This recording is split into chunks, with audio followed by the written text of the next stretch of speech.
I enjoy that as well. Some of the guests I've had in the last 20 podcasts, last 20 weeks or so. The Gray Falcon, he's been on several times. He's just a political animal. He loves politics. He's big on getting the pulse of the public, seeing what people think, and giving his opinion as to how they got there. Teresa Romano Powers, she's a psychic intuitive. I've had her on the show before, okay? I had her back on the Good Life show years ago. But she's a psychic intuitive, and that kind of stuff is pretty interesting to me. How somebody can actually have a gift, perhaps, of seeing in the future. Charles Clark was a businessman. We talked about the pandemic and what that means to business. Lynette Traris, she was a U.S. Senate candidate. Eugene Vale and Joe Shaper, they're just true Renaissance people. They are a little bit of everything. They know a whole lot about a whole lot of things. They're just smart people. You could talk to them about paint drying, and it would be interesting to me. Okay, we had a guy on. He's a businessman who had a Bigfoot encounter.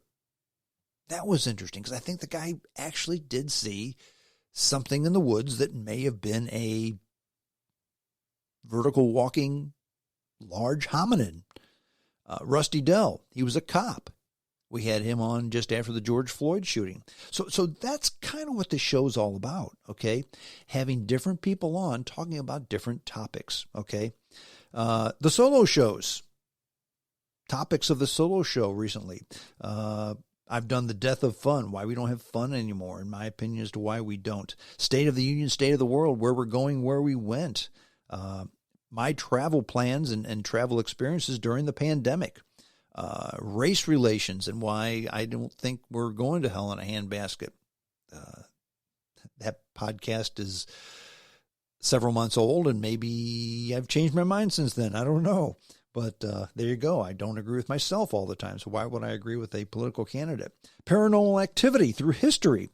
We've done several podcasts on just COVID-19 because that's a big deal nowadays.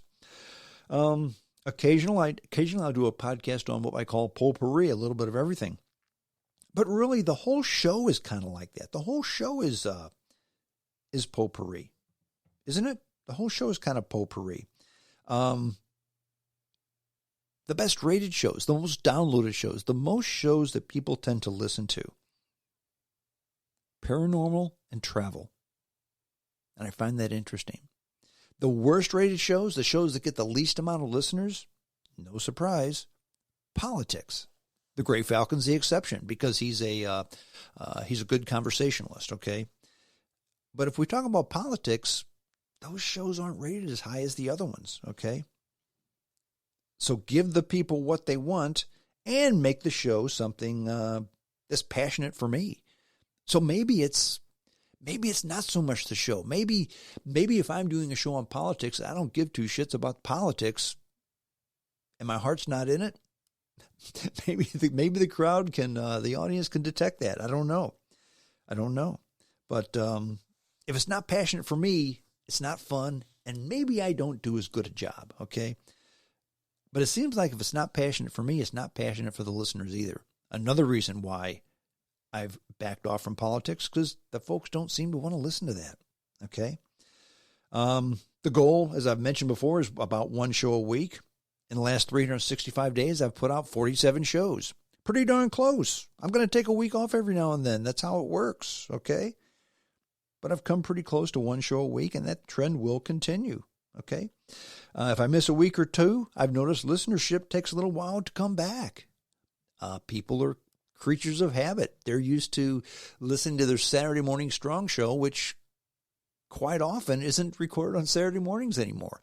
But it does go into your inbox, okay? I'll email it to you, maybe on a Wednesday or a Thursday or a Friday. And you pick it up on a Saturday morning and listen to it. So I found that if the podcast, I need to have something into the email boxes. I have to have something that's dropped on Saturday morning because maybe that's back from the old terrestrial radio days. People are used to listening to me on Saturday mornings.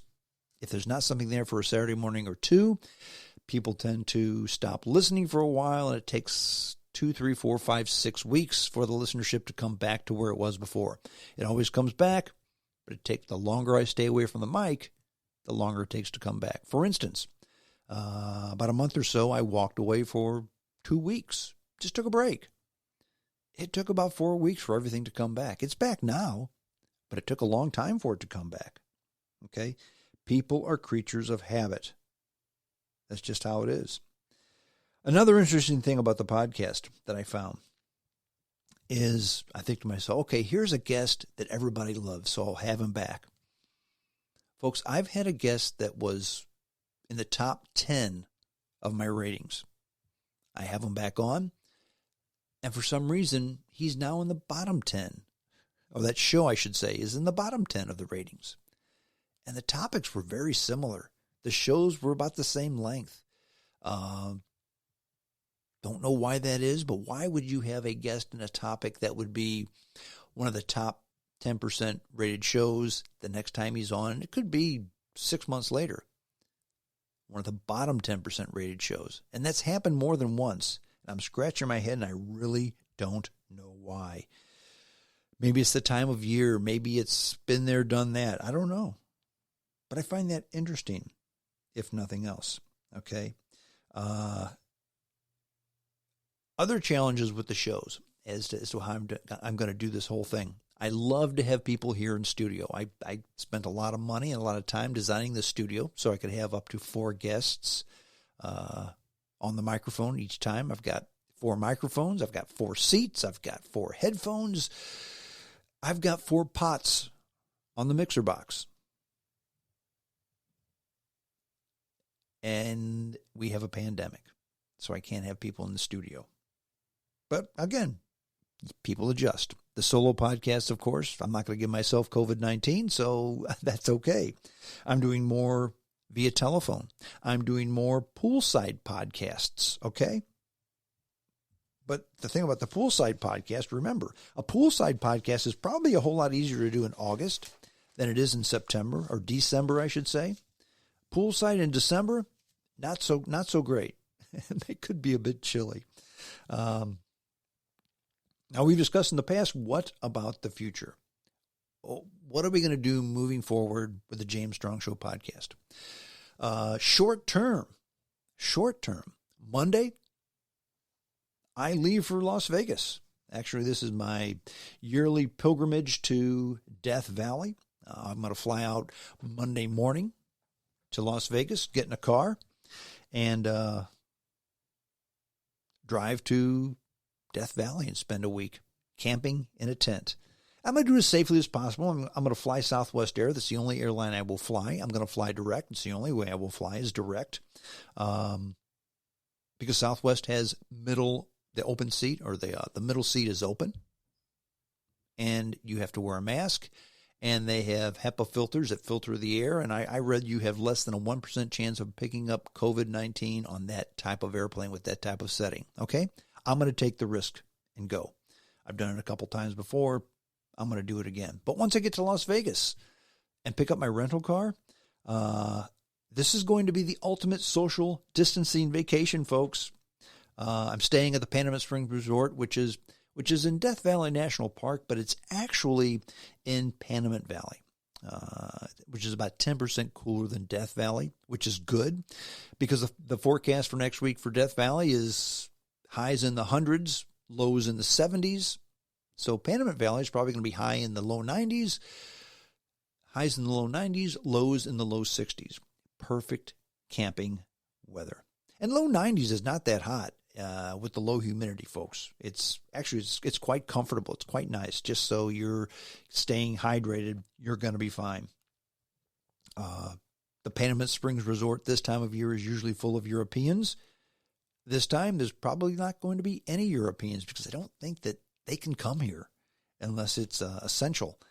And I'm not sure that a Death Valley vacation is essential. So I doubt that I'll see many, if any, Europeans on this trip. And that's normally who's at the Panama Springs Resort. Usually half full, and most of those are Europeans. So we'll find out, though. While I'm out there, the goal is going to be to record a podcast or two while in Death Valley. That's going to depend on the willingness of the interviewees, of course.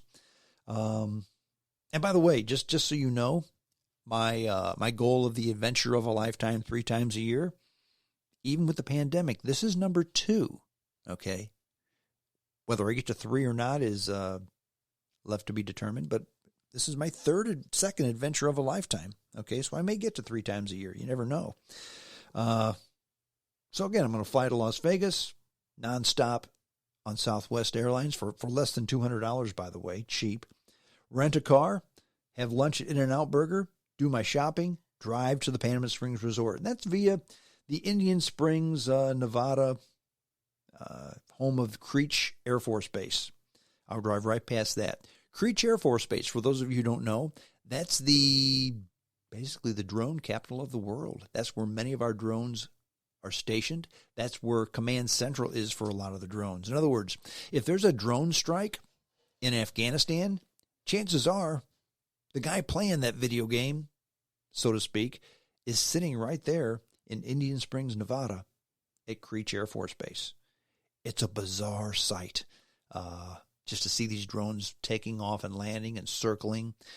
Usually there's protesters around there too, right outside the Air Force Base. But I'll get there, I'll set up camp, I'll eat dinner, I'll drink beer, and I'll have a nice, relaxing time. Some of the things I'm going to do, and actually I kind of do the same thing every time, but it's because I love it. And people said, well, Strong, why do you do the same thing every time? Well, why do you eat steak dinner every so often? Because it's good, because it's fun. Same thing. I plan on climbing Wild Rose Peak. Now, plan B is going to be to climb Telescope Peak. Telescope Peak, actually, that's the tallest peak in the Panamint Mountains, the tallest peak in Death Valley National Park. I'd love to climb that. It's over 10,000 feet.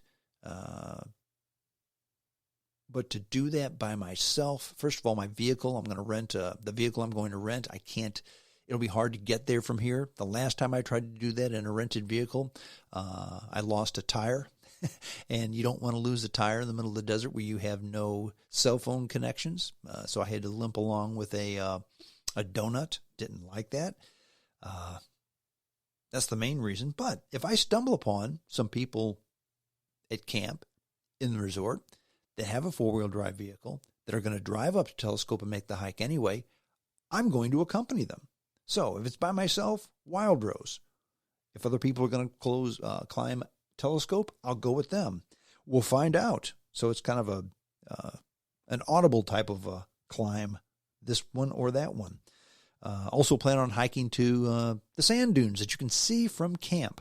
Now you think to yourself, why is that a big deal, Strong? Just hiking to some sand dunes that you can see from camp. 2 reasons. First of all, in the desert, if you can see something in the distance, that doesn't mean that it's close. Second of all, it's the desert. And even though you can see the road, even though you can see the dunes from the highway, you can see the dunes from the camp even, it's dangerous. The last time I didn't make it because I got 3/4, maybe 7/8 of the way there, and my water was halfway empty. That's when you turn around and go back. You don't say, let me go just a little bit further. When you're half out of water, you turn around and you go back because you do not want to be out there without water. I think to yourself, okay, Strong, I think this is hyperbole, okay? You're building and making a story where it doesn't exist. Not true. Last year, there was a guy from Belgium, and he hiked in the dunes, those same dunes, by himself. Didn't bring enough water. He died. Now, it's close enough where you can see the dunes from the highway, but think about it. There's no cell service. There's no telephones. There's no nothing. People don't go back there, okay? When you're walking to those dunes, there's no path. You just walk across the desert playa. And I've kicked over rocks that were bleached on one side and black on the other. In other words, those rocks have not been turned over in hundreds of years. If you go back to those dunes and you run out of water, or you twist an ankle, or you get bit by a rattlesnake, friend, just say your prayers because you're going to die. That guy in Belgium did. Again, you could probably see the site where he perished